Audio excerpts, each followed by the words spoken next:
Poko elam na bimbo soba bozuli baku ya kolanda basango na bino olokote lingala obolingaka mingi babengi mongebeti ya mokolo ya vendredi 2 décembre 2022. Tokofona basango na bino na politique pour na koisa benite Pape François akozala mobembo na République démocratique du Congo kobanda le 31 janvier kino le 3 février 2023 Nus apostolique atalisaki sango oyo na tata mokonzi na audience oyo Félix Tshisekedi accordaki na délégation ya Senko mokolo ya jeudi 1er décembre 2022 bolanda ba détail na Yannick Nzuki Mandembo. Nus apostolique Monseigneur Ettore Balestrero Oyo accompagnaki délégation ya conférence épiscopale nationale du Congo Senko na Mukuse Carlos Ndaka Oyo azali évêque auxiliaire ya Kinshasa pe Jean-Pierre Kwambamba évêque ya Kenge bayambamaki na audience na début après-midi jeudi 1er décembre 2022 et par le chef de l'État Félix Antoine Tshisekedi Tshilombo na cité ya Union africaine. Nabobimi na bango wapi masolo na bango elekaki liboso ya premier ministre Jean-Michel Samalukonde Kenge Nus apostolique Monseigneur Ettore atalisaki ete masolo na bango efandaki mingi na nonso ya Vatican oyo e confirmaki ke Saint-Père Topé Pape François a visité République démocratique du Congo kobanda le 31 janvier kino le 3 février 2023. Pour le chef du gouvernement de la République démocratique du Congo, Jean-Michel Samalukonde, a signé la population congolaise. Na Combo ya Mokonzamboka Félix Antoine Tshisekedi Tshilombo, qu'on s'est relancé dans le Mbango pour nos préparatifs ya koyamba Pape François. Ya koyeba ezaliete voyage ya Pape François na République démocratique du Congo ezalaki reporté na juillet 2022. Si ma état de santé ya Pape François oyo ezalaki penza ko déranger mokili mobimba pe mingi yemoko. Ngonga ebeti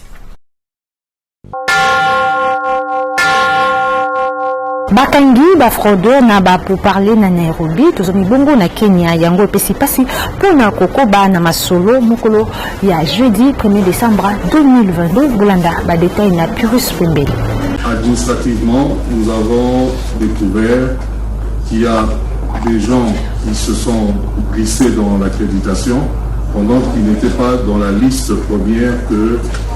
qui était validée à partir de la RDC. Alors dans le contexte que vous comprenez pertinemment bien, peut-être même mieux que moi, n'est-ce pas, il nous est donc difficile de continuer à siéger, n'est-ce pas, avec des frères et sœurs qui sont peut-être des Congolais mais que nous ne maîtrisons pas très bien. Ça veut dire que nous avions identifié les leaders de communauté, bien identifiés. Nous avions identifié les représentants des groupes armés qui sont également bien identifiés. Mais il s'est malheureusement glissé parmi nous certains qui, dont on ne sait pas trop s'ils sont groupes armés, s'ils sont sociétés civiles, s'ils sont... Donc si vous pouvez nous donner un peu de temps, cet après-midi et cette soirée pour pouvoir faire un certain nettoyage. Bitumba ezongi wuta jeudi 1er décembre 2022 na tongo onko ba FARDC puis ba terroriste 123 na lisungi ya Rwanda na arsi ya Bampo na Kimbirizi na territoire ya Rutshuru tozami bongo na Nord Kivu ba 123 oyo ba wuti koboma plus de 100 civils na Kishishe Mikolo Mileki Kaka na Rutshuru bolanda ba détail na Purustembe. Depuis 9h, heure locale, le Kito y a ba armes lourdes, pe ba armes légères et zongali koyokana na ba village ya Kibirima, Matete, Peluchebere,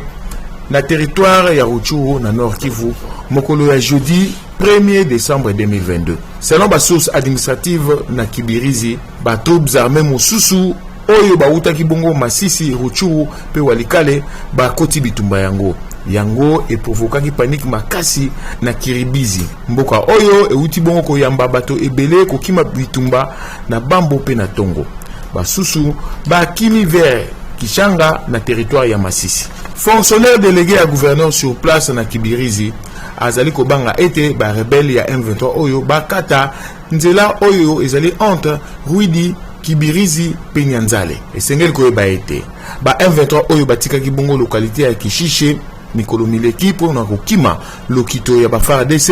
bazongelaki yango mokolo ya mercredi 30 novembre 2022 mpe basalaki ratissage mpona bato nyonso oyo bazalaki contre bango. Selon basource administrative bango balobi ete babomaki plus de 100 personnes kasi basource mosusu etalisi ete ezalaki pene ya 50 civile. Esengeli koyeba lisusu ete makambo nyonso oyo esalami nsima baresolution oyo ebimaki bongo na mini sommet ya Luanda wapi basengaki na ba M23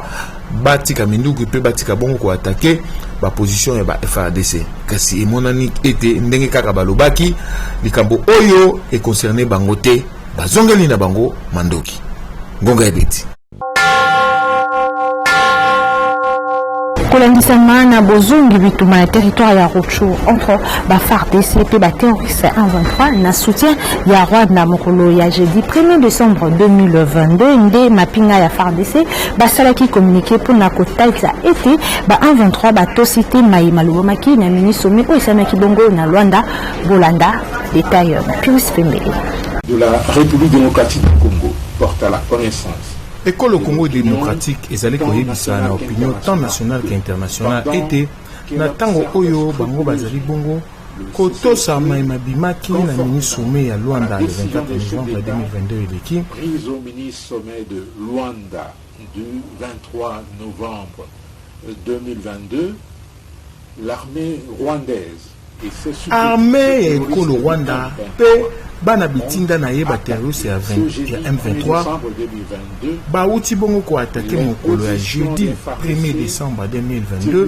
baposition ba FARDC oyo esimbamaki na mapinga ya 34 10e légion infanterie na Kalima pene ya pont oyo ezwami bongo na rivière Rwendi na groupement ya Bambo chefferie ya Mito na territoire ya Rutshuru. Attaque oyo ya ba force ya ekolo Rwanda etalisi penza ete intention ya Rwanda tope ya pouvoir ya Kigali ya kosabote ba décision ya batata bakonzi oyo bazalaki na Luanda ba chef d'état ya sous-région pe ba initiative ya Union africaine bakisa lisusu ba initiative ya ba pays membres ya communauté ya ba état ya Afrique de l'Est et ya communauté internationale pour na bozongi ya kimia na partie est ya Congo démocratique tina wana malgré feuille de route oyo ezali bongo ko obligé ba M23 ete bakoka bongo kotika minduki des engagements topé kotika mon côté et monani ya ba M23 na terrain. Il est constaté un renforcement au contraire et monani ete bakisi bato pe mandoki oyo euti bongo Rwanda bongo na komonaka population ya koboya koyoka baye oyo bazali kodikte bango ba force ya Rwanda pe bana bitinda na bango ya ba M23 babandaki komassacrer population civile oyo bazali bongo innocente na territoire ya Rutshuru. Kaya suka ezali bongo massacre ya 50 civils congolais mokolo ya mardi 29 novembre 2022 na Kishishi na groupement ya Bambo chefferie ya Bwito na territoire ya Rutshuru. Ba civil ebele babungi pe basusu ebele pe bazali bongo enlevé. Ngonga ebeti Paul Kagame azali na leso mokote ya kopesa na République démocratique du Congo na oeteli élection boende ministre ya communication pe média Patrick Muyaya atalisaki na briefing oyo asalaki mokolo jeudi 1er décembre 2022 et le mona ministre ya droits humains pona koyanula na maloba ya Paul Kagame était Tshisekedi alonga quitté na maponami ya 2018 Bolanda ba détail na Pius Pembele. Bon, le gouvernement va pas se réunir pour réagir aux propos qui ont été dits. Je me demande bien si ceux qui préparent le note du président Kagame avaient bien fait leur travail, parce qu'il est très en retard. Je crois que ces discours, il aurait dû le prononcer il y a une semaine, où il a été un peu distrait, il n'a pas suivi l'actualité congolaise qu'il affectionne tant, parce que j'ai cru comprendre qu'il est très friand de nos différents passages dans la presse internationale, parce qu'il est revenu déçu. c'est bien pour lui parce que ça lui permet d'avoir des éléments d'information. Alors, qu'est-ce qu'il faut dire? Je pense d'abord que le président Kagame n'a pas de qualité pour faire un quelconque commentaire sur ce qui concerne les élections. Premièrement, avant de parler élection, on doit parler de liberté d'expression. Est-ce que liberté d'expression existe au Rwanda? Deuxièmement, on parle de liberté de manifestation. Est-ce que la liberté de manifestation existe au Rwanda? Non. Troisièmement, comment il est arrivé au pouvoir? Quelle a été la méthode qui a été utilisée? Quatrièmement, je ne vous rappelle rien, mais vous vous souvenez du référendum qui s'est tenu, je crois, en 2015, où à 99,1%, 98,1%, on a dit oui à une forme de présidence agie, parce qu'il s'est assuré de rester au pouvoir jusqu'en 2034. Mais il vaut mieux d'abord qu'il regarde chez lui si les Rwandais sont libres de s'exprimer, si les Rwandais sont libres de manifester, si lui, il est en mesure de supporter une quelconque opposition à sa pensée unique. Donc je ne voudrais pas en dire davantage, mais je pense que pour tout ce qui concerne la démocratie mondialement, il est le dernier sur la ligne. C'est connu. Député provinciaux ya Kinshasa bazaki na plénière mokolo ya mercredi 30 novembre 2022 wapi babengisaki ministre provincial ya intérieur sécurité et justice Didier Tengelito pour na matali insécurité na ville province ya Kinshasa na question orale avec débat oyo élu ya limité Eric Bokulu à Pesaki Bolanda reportage ya Mifikana Pefiso Mandoka. Ministre provincial et intérieur, sécurité et justice Didier Tengelito a signé na député provincial ya ville ya Kinshasa 48 heures pour na répondre à la mutuelle na bango kolanzama na question orale avec débat oyo ezalaki adressé par inaye ya honorable Eric Bokula ya commune ya Limete sur insécurité oyo ezali na ville provinciale ya Kinshasa na plénière ya mercredi 30 novembre 2022 Boyo Kangonga. Je crois que Moutabimi, c'est de comprendre par réaction, il y a des députés, de comprendre que les Likamo et les Likamo Makassi, ils ont affecté ma couche nyoso. Donc, de vous élayer, comme à 48 heures, il y a qu'à répondre, mais, au Biso Tozo Luka, ils ont ma réponse, ils ont ma solution.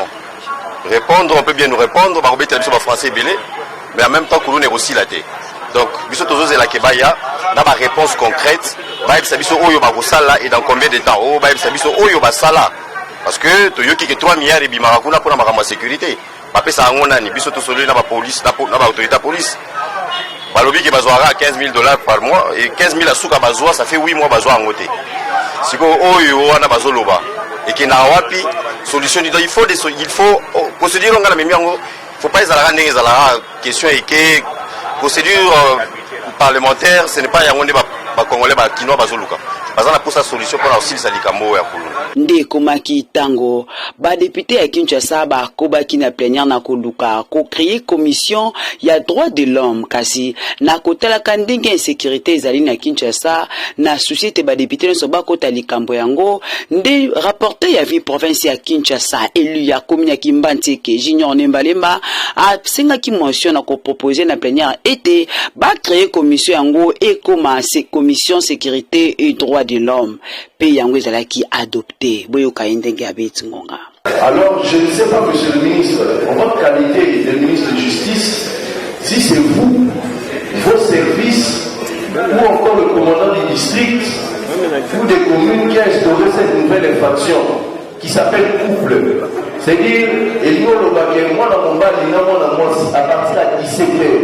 16h beaucoup d'amboula beaucoup simbala. Mais ce qui est connu 17h Otapoli Musimba Maboko couple amende monsieur le ministre c'est à 100 000 francs. Je ne sais pas ça a été instauré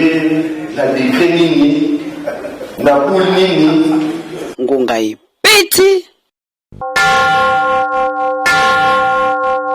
Et Sinko ba été ministre provincial intérieur ya ville provinciale Kinshasa Tengelito azonga kilisu sous liboso ya ba député provinciaux na plénière ya vendredi de décembre 2022 pour na ko répondre na mituna ya maponami kolandisama na question rale avec débat na étali insécurité na capitale ba détail bokozwa mbala ya sima. Nabasango la société Srikoba et la police et la société chez les copains la cité Salongo tous amis bon na commune ya Limba et Tchaki Maboko na moko miyibi oyo anyoko la population ya ngambo oyo mokolo ya vendredi 2 décembre 2022 na Bangonga ya 2 ans na tango bazalaki ko sala patrouille bolanda reportage ya Elikonde. Amesala koyiba kobuka ba boutique ba cabine kokotela baduna bandako lokola baloba 99 jours ezalaka ya moyibi jour moko ezalaka ya propriétaire nde moyibi oyo na kombo ya Ndondo Rondes akoyaki na maboko ya la police ya société chez les copains mokola vendredi 2 décembre 2022 na Bangonga ya 2 heures na tango azalaki kobuka boutique bongo azalaki ye mokote azalaki na baninga na ye kasi baninga na yemi bale bakimaki bacheki ye maboko pe bamemaki na société koyoka nouvelle oyo population était ni oyo asepelaki makasi po ete moyibi oyo anyokola bango talatina basenga mukambi ya la police amema ye mosika po soki atiki kaka na société bakofuta mbongo akobima boyoka bango ndenge babetinga une semaine ya sele ki bayaka kobuka wa mesa na ngai mesa na teke ya biloko na to soma biloko na tie na tandi biloko nyonso kola mesa ayena baninga ne balabala yena Mohamed onga na mona imisatu bayaki wana misusu bazali kuna na kwa kuna babatami baye wana na mesa do mama sheti papa baby singa biloko na mesa do ndena sana teka sute na kwa na chaki centre kuna na se kuna kosunga batu bazwa kaswa me bamu baoya toche pancarte babuki pancarte balongo donc bazwa ko bebisa tina kati ya centre lobi baye bakati pancarte bitene bakenango donc bato yo balembisi biso comment to moi sur le ka osala te en tout cas maloba nanga ezake lokola batie maboko ne faut pas lisusu ko libérer bango po baya kozonga na bakaucho kosala su misala wana tango ba saisir bango bongo fu bakende akoti asali boloko bango bakende asali boloko après un mois 2 mois zongi aye kosala susu les mêmes des autres aye kosemer yango cette fois Ngonga et Betty. Chef coutumier Emmanuel Ibilinde Kodie Angelo Mbinza a petit singonga pour un centre au fondation Kipe Pierre Kondo Kokona Bango Atika Wapi Bilenge Bayekolaka ya ofele Bolandaye Azali Bongo na micro ya Mifikana pe Sardou Bimbo. Non, biso toza bato to lingi susu fertilité parce que Congo ça son pas sa fertilité Congo ça a besoin to sala makanisi to sangisa ide to sala oya malamu oya malamu ndeko pesa nzambe lokumu fondation la sala ngale lote na sala depuis 2019 na zwa F92 na ngai mais pour na ko sala siko banda ba action ndé na komi siko na moment ba action je crois décembre oyo moment ya sortie officielle la fondation Kimpe Pierre Bokola Batu na kati ya fondation ba attribution ya fondation mécanique générale auto école gratuite coupe couture esthétique na bano bakoye kola po azala lobi atelier minene na mboka oyo et puis na maison production ya ba artistes et musiciens donc tomeka jusqu'à ce que ndeko musu pesa na ba moyens omoni que nos partenariats to meka kosangisa makanisi kopesa soutien na chef de l'état na vision na quoi donc c'est un peu ça ba jeune et loko oyo leki mosala na vie ezate okoza na $10,000 osali commerce lobe okoya na yo mais koyeba mosala ndi assurance ya vie ya moto nde na bengi ba jeune nyonso oyo balingi bayekola coupe couture ba jeune fille ba jeune garçon ba poussa na fondation Kimpe le sambo 98 ba s'enregistrer na bureau ba oyo bazoyekola auto école balingi bayekola mutuka pour lobby ozala moto na vie parce que temps fort moto fois yeba nini azosala pour lobby na zala nani ndenge papa mozalo baka l'homme doit travailler donc jeune fois yeba ke vie ya moto ezali motu soko meli pe mela bazododo biloko ezanga tina onati vie mambeta okomi inutile na société nga naza ko encourager bino ba jeune na bengi bino bo poussa na pembe na fondation Kimpe na kosala ba kwenyo so na kocha ba bureau même na Makala même na Lemba même na Kimbantseke et parce que na tango distraction te biso so ko épauler chef de l'état te muto azate pona nga na considérer chef de l'état ndeko na biso muwumbu Oya boyena ne salamate mbala liboso to chef de l'État a botami na ville ya Kinshasa. C'est pour cela de se soutenir yé na makanisi ya malamu ba chef coutumier sikani so bozali to yé banini to ko sala pour to soutenir chef de l'État na biso. Soki ozali na posa biloko noyebana petekama dekabongo na page promotionnelle ya Ngonge Betty Bolanda. Pepe Congolais Keba na bisumba suma funa loposo na yo bakosi yo pe mingi bakoti yo trop tala ndenge loposo na tena yo ebebi solution ici ezwama na Rebio Cosmétique okozwa gamme complet pour na obongisa loposo na tena yo babuto ya ndenge nini tache noire kentos tampo cicatrice makodia makwanza problème ya suki ezala atali bandi ya ndenge nini ezobotisa suki ndute ya sorte nyonso ya zemi ya munene tope ya mafuta hydroquinone ezosilisa yope oyo zana posa ya kotelemisa tolo ezala ata obota salela ba produit ya Rebio Cosmétique ebongo pona taille na yo sima pe bassin tobosani bino te solution rapide yango yo epa Rebio Cosmétique ndeko mwasi esili wana te ozana problème ya règle douloureuse infection et télémela vie na yo mikusa solomabe tope ozana besoin Jessica na yo ezonga muke tala komona na yo pasité salela kaka bande hygiénique médical Modena na Rebio Cosmétique ozongi mobimba na lobaki te yebela pardon okoki kozwa ba produit na biso partout ici kozwami binga biso na plus 243 81 82 22 817 tope na 090 36 46 283 pardon.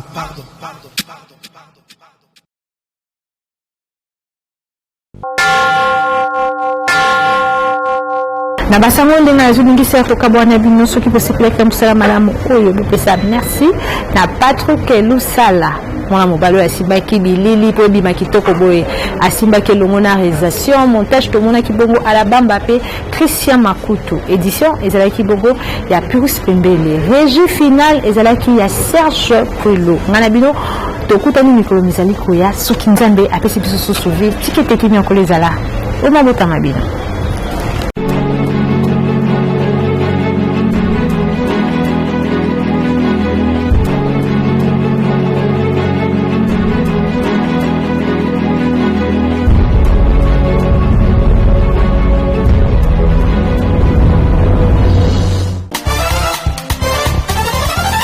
Premier décembre ya mbula nyonso ezali mokolo oyo Sandra Mukanya mosali monene pe ya mpifo makasi na kati ya Galerie Belisima asipelaka mbotama na ye talatina mokolo ya lelo jeudi 1er décembre 2022 abakisi mbula moko na bomoi na ye yango rédaction mobimba ya Ngonga Betty elongo na libota na ye etombeli mbutama elamu mbutama elamu na yo lisusu Sandra Mukanya mwasi kitoko ya pembe.